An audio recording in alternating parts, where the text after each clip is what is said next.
कभी किसी ने सोचा भी नहीं था कि रोजी रोटी की तलाश में दिल्ली आए एक शख्स का सफर इतनी दर्दनाक मौत पर खत्म होगा। सोमवार की वो शाम जब लाल किले के पास अचानक आसमान बारूद के धुएं से भर गया।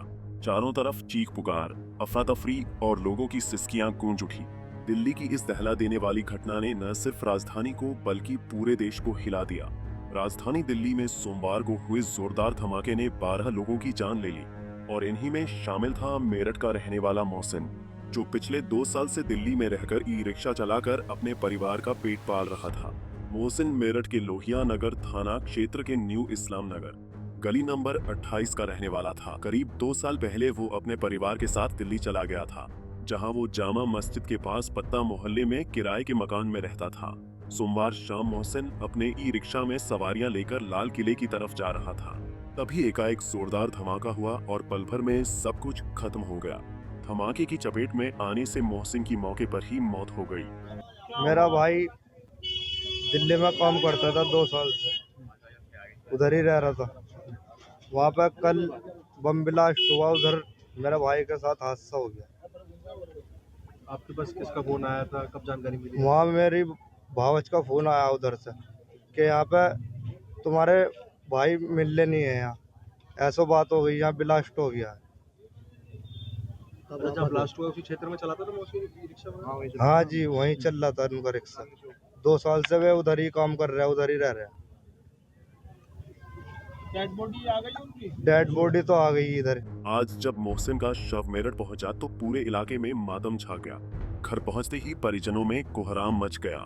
पत्नी सुल्ताना, 10 साल की बेटी हिफ्जा और 8 साल का बेटा आहद अपने पिता के शव से लिपटकर बिलख उठे। हर तरफ चीखें थी, सिसकियां थी और एक सवाल था, क्यों हुआ ये सब? बेटा बड़े से छोटा वो दिल्ली काम पे गया था, 2 साल से वहीं रहता है किराए का मकान लेकर और मिनी मेट्रो चला रहा था वो। अच्छा, आपको हादसे की जानकारी कब हुई? हादसे की जानकारी हमें 10 बजे लगी। फोन वगैरह आया था? फोन आया था छोटी बहू का।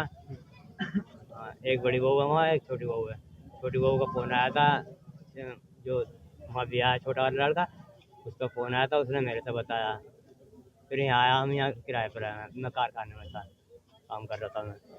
कब से मौसम मारा था? मोहसिन 2 साल से रह रहा वहाँ। मैं भी अभी 15 दिन पहले गया था। परिवार के अंदर एक और विवाद उस वक्त खड़ा हो गया जब मोहसिन के अंतिम संस्कार को लेकर राय नहीं मिल पाई। पत्नी सुल्ताना चाहती थी कि अपने पति को दिल्ली में दफनाया जाए क्योंकि वहीं उनका घर था, वहीं उनकी यादें थीं। लेकिन मोहसिन के माता पिता जिद पर अड़े रहे कि बेटा मेरठ में ही सुपुर्दे खाक किया जाए। कई घंटों तक ये जद्दोजहद चलती रही और आखिरकार फैसला हुआ, मोहसिन को दिल्ली में ही दफनाया जाएगा।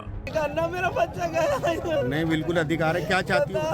मेरा बच्चे की वहाँ जाने नहीं चाहिए मेरे बच्चे की। हाँ, वो ये ले जाने को कह रहे हैं कि दिल्ली ले जाएंगे। क्यों जावे दिल्ली? बहू को यही बच्चा, हम क्या रिश्ता नाते खत्म कर रहे हैं? बहू 2 पोते भी है मेरे। अच्छा, बहू भी नहीं आई यहाँ? बहू भी ना आ रही। अच्छा, भैया भी ना आया? वो जो साड़ू है जो उसका नहीं, वो तो आ रहा था। वो क्या कर रहा है पता ना, उसका क्या गोली पिला दी इन्होंने। वो तो नहीं कर रहा, उसकी बहू ज्यादा पहल भर रही है, उसकी बहू आ रही ना पहले से। एक दर्दनाक धमाके ने एक परिवार की दुनिया उजाड़ दी। दिल्ली की सड़कों पर रोज मेहनत कर अपने बच्चों का पेट पालने वाला मोहसिन अब हमेशा के लिए खामोश हो गया और पीछे छोड़ गया एक अधूरा परिवार, एक अधूरा सपना और एक सवाल, कब तक निर्दोष लोग इस आतंक की आग में यूं ही जलते रहेंगे? पंजाब केसरी टीवी के लिए मेरठ से आदिल रहमान की रिपोर्ट। हमसे जुड़े रहने के लिए हमारे YouTube चैनल को सब्सक्राइब करें और नई वीडियो की नोटिफिकेशन के लिए बेल आइकॉन को दबाएं। अगर आप ये वीडियो Facebook पर देख रहे हैं तो लाइक जरूर करें और ज्यादा से ज्यादा शेयर करें। धन्यवाद।